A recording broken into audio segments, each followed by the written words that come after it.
ओम नमः शिवाय। जय श्री महाकाल। आज मकर संक्रांति है। आप सबको मकर संक्रांति की हार्दिक शुभकामनाएं और बहुत बहुत बधाई हो।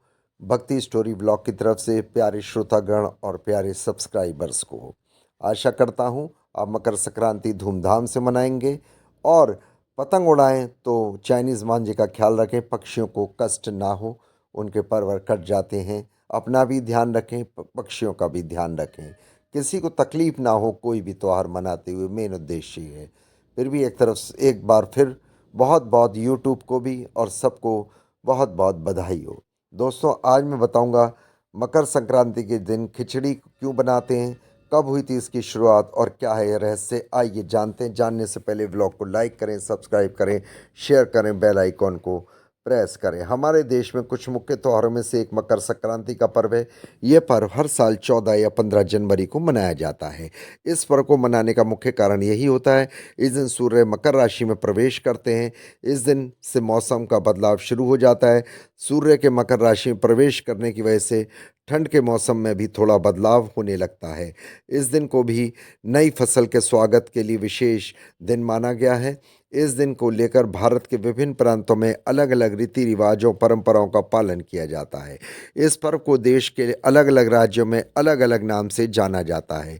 यह इस साल यह पर्व 14 जनवरी मंगलवार को मनाया जाएगा। इस दिन 14 जनवरी को प्रातः 8:55 पर सूर्य मकर राशि में प्रवेश करेंगे। यदि हम इस दिन की पूजा मुहूर्त की बात करें तो 8:55 से लेकर 9:55 तक का समय महापुण्य काल होगा, जो कि बहुत शुभ माना जाता है। उत्तर भारत में जहां इसे खिचड़ी के नाम से जाना जाता है, वहीं बिहार में इसे मकरांत और हिमाचल प्रदेश में इसे माघ साजी कहा जाता है। दक्षिण भारत में इसे पोंगल, गुजरात में इसे उत्तरायण के रूप में मनाया जाता है। ऐसे ही असम में इस पर्व को बिहू के नाम से जाना जाता है। मकर संक्रांति की अलग अलग परंपराओं के मध्य एक अलग परंपरा ये भी है खिचड़ी बनाना। इस दिन मुख्य रूप से की खिचड़ी का दान भी किया जाता है और भोजन में भी खिचड़ी खाई जाती है। यही नहीं, इस दिन स्नान दान का भी विशेष महत्व है और पवित्र नदियों में स्नान करने से सदैव खुशहाली बनी रहती है। आइए जानते हैं और विस्तार से। और अब की महाकुंभ ही है जो 144 साल बाद ऐसा प्रयोग आए, ऐसा पूर्व मुहूर्त आया कि इस दिन आपको महाकुंभ में जरूर नहाना चाहिए। इस साल मकर संक्रांति के पर्व, जैसा कि मैंने कहा, हर साल मनाया जाता है 14-15 को, लेकिन अब की 14 तारीख को मनाया जा रहा है, जबकि सूर्य धनु राशि से निकलकर मकर राशि में प्रवेश करते हुए इसी गोचर को मकर संक्रांति कहते हैं।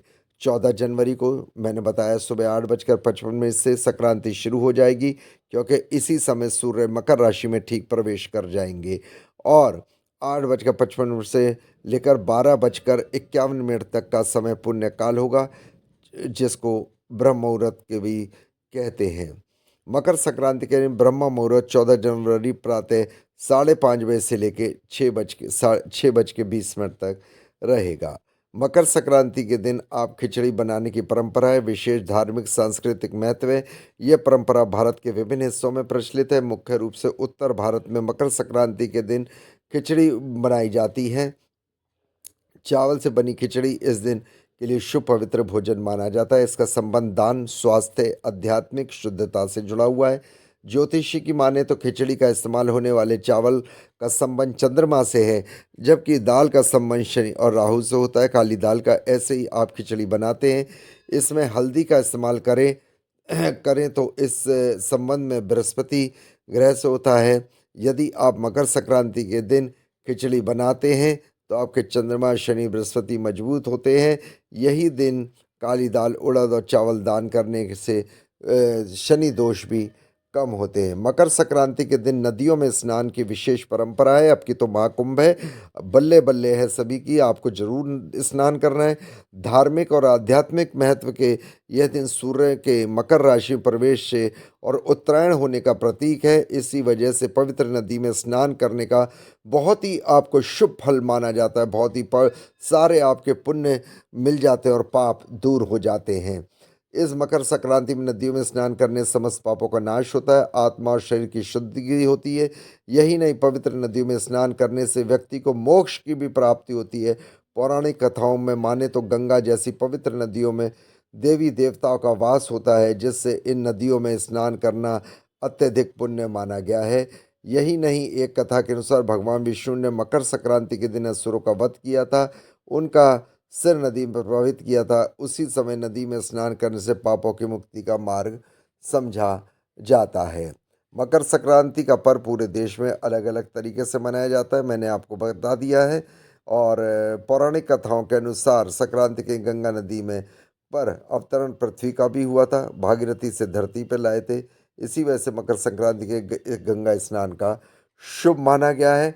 इस दिन यह दिन उत्तरायण भी शुरू हो जाता है, और इसीलिए भीष्म पितामह ने अपने को बाणों की शैया पे लेटे रहे जब उन्होंने अपने प्राणों को जब ही त्याग किया जब उत्तरायण लगा। इस दिन गुजरात में बहुत अच्छे तरह पर्व पतंग उड़ा के मनाया जाता है।